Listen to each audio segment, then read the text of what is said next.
Good afternoon, everybody, and thank you for joining us. To lead us off, I'd like to introduce our Transportation Secretary, somebody who's done an exemplary job and has been pushing hard for a long-term, robust transportation bill that this country deserves. Secretary Fox.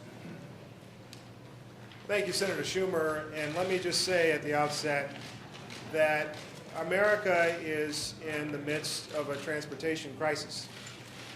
We have had a successive series of years of short-term measures that have worked a terrible, terrible amount of damage on our transportation system. We have, for instance, $2 billion of projects that we know about right now in states across the country that have been pulled off the table because of federal funding uncertainty. We know that when the federal government injects long-term, growing investments in infrastructure, that we see states and local governments begin to plan, to design, to construct, and to build the kind of transportation we need around the country. The American people know that their transportation system is getting worse. They know the potholes are getting deeper, the congestion's getting longer, the traffic's getting thicker, and we need to deal with this issue. We've got a deadline. July 31st is the end of this latest extension. And again, I will continue to impress upon the American people and to this Congress that we need to get a long-term bill done. This country is too great.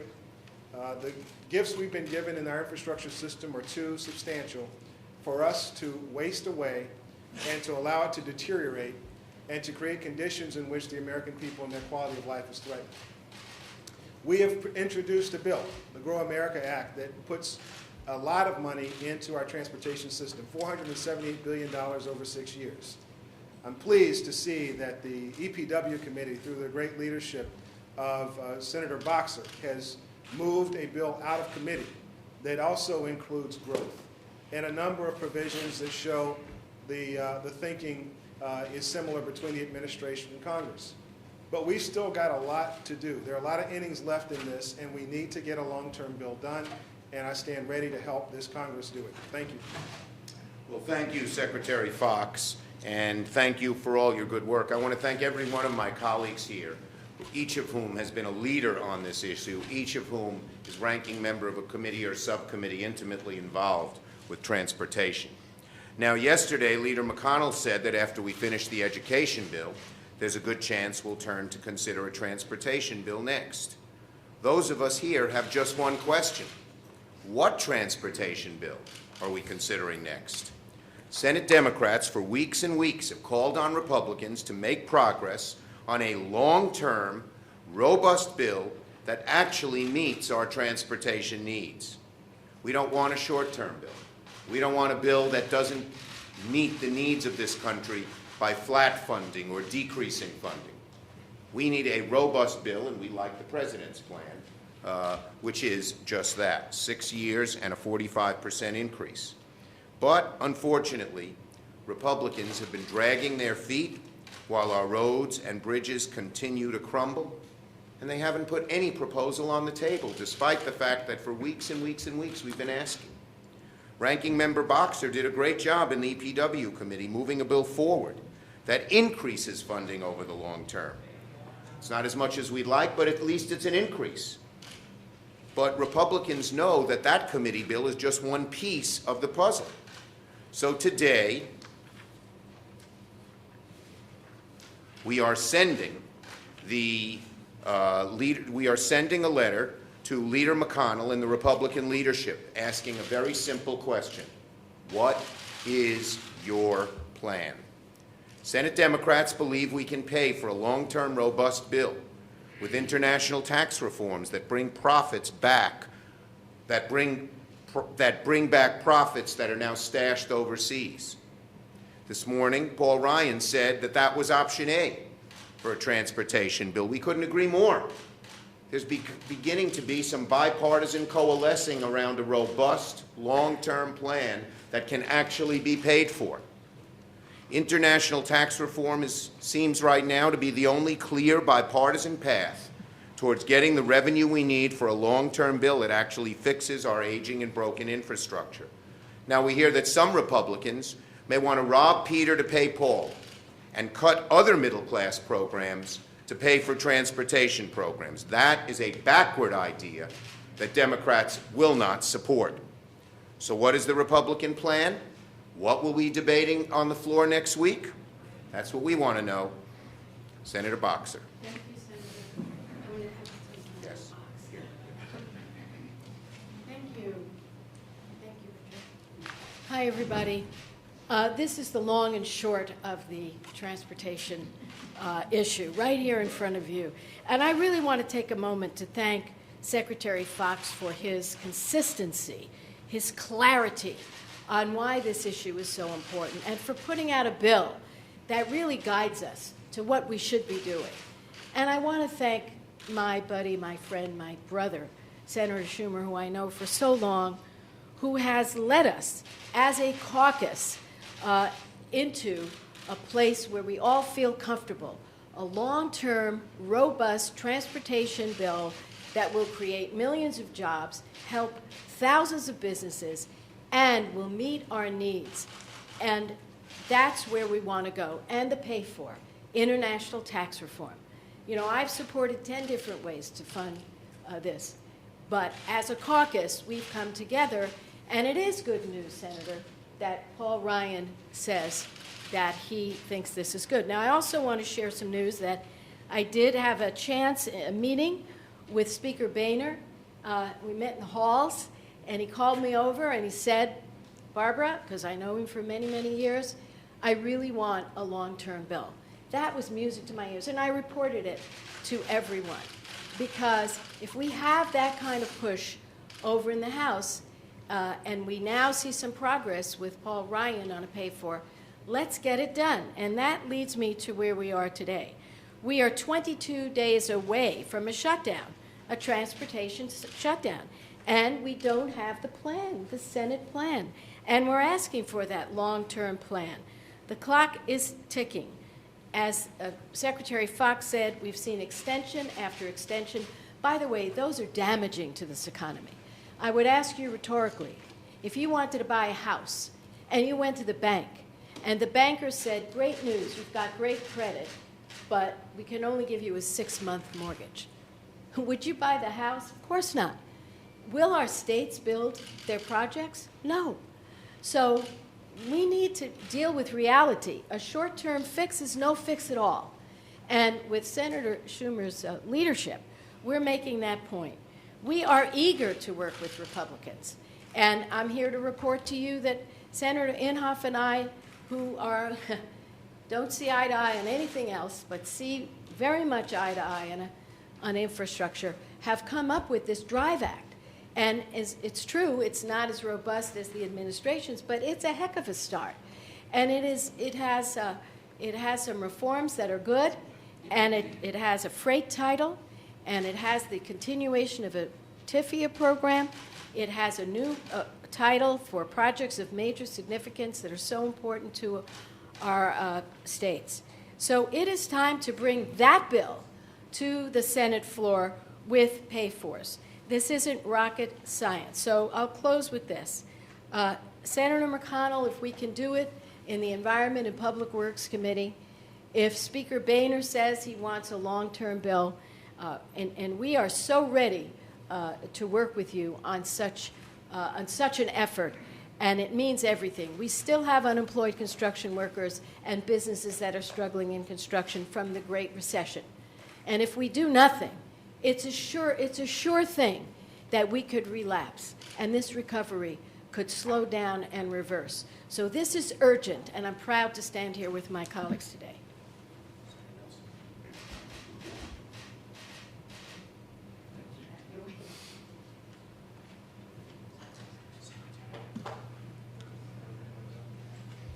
Every one of us has crumbling bridges and roads.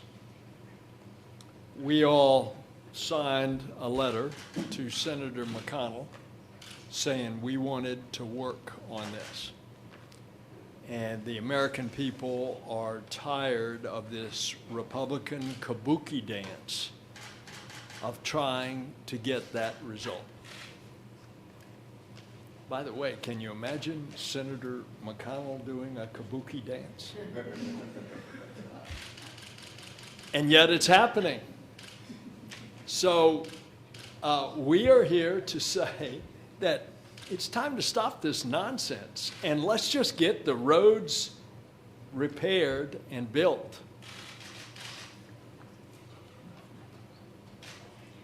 I want to join in thanking Senator Schumer for his leadership, but equally so to Secretary Fox and to President Obama, who have really provided a plan. And this letter is a call to action. It is a call not just for a plan, but for action. That's what America needs now, action.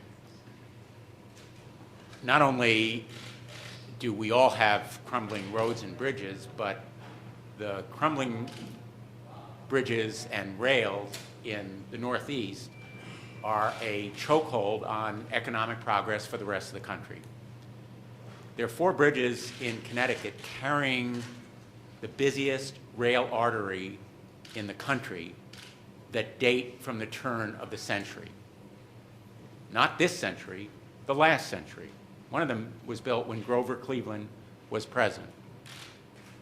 That bridge and all the others that carry Amtrak and Metro North and the rails that unite the East Coast have to be rebuilt, or our economy will suffer. It's $100 million a day that's lost when that railroad is shut down, as happens when those bridges fail to work, when the rails have to be closed because they are crumbling and decaying. So the economic impact is East Coast wide and in fact nationwide, and certainly the entire metropolitan region in New York, which is why 3 senators from that area are here today. The present approach, patch and pray, is no longer viable. There has to be rebuilding, and it has to be done now with the certainty and stability that contractors and others require to commit resources. Uncertainty is an enemy, and uncertainty is the inevitable result of short-term fixes that rely on patch and pray. If we simply patch and hope or pray that it will be enough, it won't work. So let me just say finally, even if you don't care about the transportation system, even if you don't care about the economic impact, there's a 4-letter word here that you should keep in mind. J-O-B-S, jobs. Ultimately, even if nobody uses the rails or roads, we're talking here about jobs. Jobs, jobs, jobs. Put America back to work, keep America working, keep our economy moving forward. Let's invest. It's not spend, it's not fund, it's invest in the future of our transportation system. Thank you very much. We are in a state of infrastructure desperation in our nation right now. The challenges we face are extraordinary, and we see them. When I was mayor, government should take care, we learned government takes care of the basics. Fixes roads, cleans them of snow, fixes them of potholes. But our United States government can't even get the basics right. We are standing not on a firm foundation, but one that has been rated as structurally deficient. We're not standing on solid ground, we're standing on crumbling roads. You cannot build up a great nation unless you have that foundation, that solid ground, and our infrastructure is undeniably crumbling. You go to the state of New Jersey and you hear people complain fundamentally about the problems caused by infrastructure. I hear it every day that I'm home, and even more so, I hear it every morning from commuters on my Facebook page and on Twitter screaming about how can one of the most important states in the nation, going over one of the busiest river crossings, the busiest river crossing in our country, how can they have an infrastructure that is costing them so much money? $1,951 it is costing each New Jerseyan every year extra because of our crumbling infrastructure. $1,951 from idling in traffic, damage done to cars. The loss of productivity is even greater than that. This is a self-inflicted wound that is unacceptable. And other nations are almost laughing at our inability to do governmental basics. We're investing 2.5% of our GDP into our infrastructure. China's at 9%. Europe is double that. And so we are hemorrhaging right now. Productivity, lost opportunity, wasted funds. And so at this point of infrastructure desperation, the question is what will the leadership of the Senate respond to? How will they help taxpayers in America stop the hemorrhaging of resources? People on New Jersey Transit or our state roads. How will they answer? With a flat funding bill? Well, that is unacceptable. Reducing the investment, that is unacceptable. The self-inflicted wounds have to stop. Government not even getting the basics right has to stop. Not having a foundation to build a great America has to stop. Thank you, my colleagues, each for an eloquent and on-point statement. Ready for your questions. Paul Ryan mentioned this morning that there's just not enough time in the next 2 weeks to put together this international tax reform idea. You might want an extension through the year, and you can talk about that this fall. Would that be acceptable to you guys? Well, look, the idea of international tax reform to pay for a robust highway bill is gaining strength, but we obviously, we don't want to do a short-term bill, and so you need to see some broad support that people would have confidence that over the next 3-4 months we could actually get the international tax reform bill done. We're beginning to see that support, but we would want to see some more support congeal over the next few weeks, and then I think a shorter-term proposal would be acceptable to people. Is there any chance that Democrats would vote against a patch, another short-term extension? Look, we want to see what the Republican plan is. That's the bottom line. We don't like a patch. We don't like a short-term extension, but we're not going to prejudge anything in a vacuum. Let's see what they have. What does a patch mean? Does it mean 12 months, 16 months, 3 months, 9 months? How do they pay for it? Does it have an increase in funding? These are all questions that you'd have to see answered. Why is nobody talking about, last time we had a big long-term bill, the ICT Sorry? bill, last time we had a long-term bill, the ICT bill, you funded through a gas tax increase. Why is that not on the table? I think while there are some individual members who support a gas tax, the vast majority of both parties do not. Yes? Secretary Fox, can you say any more precisely about when you expect funds to run out? I know that the end of July is the deadline, but anything more about when projects are going to stop? Well, let me just say very clearly, projects have stopped. I said before that states across the country have pulled back $2 billion of projects that we know about. That doesn't count the projects that didn't even get put in the queue because of the federal funding uncertainty over the last 33 extensions. So I think we've already seen some damage inflicted on the system.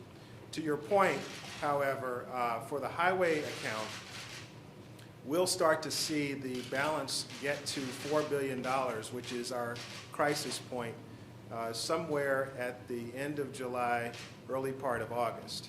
And we will be updating states on the status of that in the coming days. And at that point, we will begin implementing cash management procedures. Secretary Fox, yesterday you kind of hinted about a possible veto threat of another extension, and in the White House's statement of administrative policy last time, that was conducted. Do you think that you guys would support a 6-month or 5-month patch if there was some kind of promise of patch? Well, look, what I've talked about is the fact that we need to end this extension palooza that we've had in transportation for so long. We've got to get over that. And I think that was clear in the SAP And I think there are many ways that can happen. It can happen by Congress passing a long-term bill with substantial growth, and that's what we all hope for. So we're going to have to see, as the senator said, what comes about, but I don't, again, want to prejudge the outcome of anything other than to say that we've been very clear. We need certainty, we need growth, we need 21st century policy, and we need to move on. Secretary Fox, what politically viable means of paying for this, if you guys? Look, we have put a bill on the table. It's a $478 billion bill that's paid for through pro-growth business tax reform. And in fact, the specific pay for our bill comes through international tax reform. So the fact that folks are talking about this on both sides of Congress, on both sides of the aisle, we think is productive. The question is there going to be enough there over the next several weeks for folks to feel confident that there's a go forward? Senator Schumer? Sure. Even if there's consensus building for tax reform as the way to pay for this, could you give us a sense as to, within the debate about tax reform, how is that looking? Is that impossible to come to? Looks pretty good, somewhere in the middle? You know, Senator Portman and I have worked on a plan at the request of Senators Hatch and Wyden that is growing in support and has large support in our caucus, some support in the Republican caucus, certainly the support of the chair of the Ways and Means Committee, who's an instrumental player in the House. So it's a very doable proposition. Is it there yet? No. Will there be lots of issues to work out once we embark on that, if we are able to? Yes. But right now it's the only alternative out there. If you want a robust, long-term plan, and you need to fund it, no one has offered an alternative, certainly not our Republican colleagues. Senator Fisher, following up on that, it's certainly to your and Senator Portman's credit that you produced a plan. I think a lot of people... Should I duck? Well, there's a my bunch. shoes are on, don't worry. But I think the initial reaction from especially the tax community and from practitioners and from policy scholars has been that they were surprised by that there wasn't more detail in the plan, especially. Well, we're not ready to get into the detail. There's detail in the president's plan. There's detail in the plan that Chairman Camp, former head of the Republican head of the Ways and Means Committee, put out. So there's enough detail for people to get their teeth into. It wouldn't make any sense for us to begin discussing detail till we get the broader consensus we seek. Senator, can you just respond to what Senator McConnell said yesterday? When he was asked about this plan, he basically responded by saying, well, we don't want to take out any part that could be part of it. Well, we're waiting Senator McConnell's response. What is his plan? And he doesn't have one as best we've seen. He said he's going to move next week. That's a pretty big statement, given that he doesn't have a plan, and I don't know a single Democrat he's talked to about it, and he's going to certainly need Democratic support. When you hear the words comprehensive action, what do you hear in your mind? Is that just a smokescreen, or not having a plan, or what? I don't understand what you're saying. As I said, Portman and I put out some real detail about how to pay for it, or real framework is a better way to put it, on how to pay for it. There are details and plans that have come out. I think that we've made good progress. And, you know, when I read actually what Senator McConnell said, it wasn't closing the door on this. It was just expressing, I guess, in his words, some skepticism that it's doable. But let's see. And does he have an alternative? Thank you, everybody.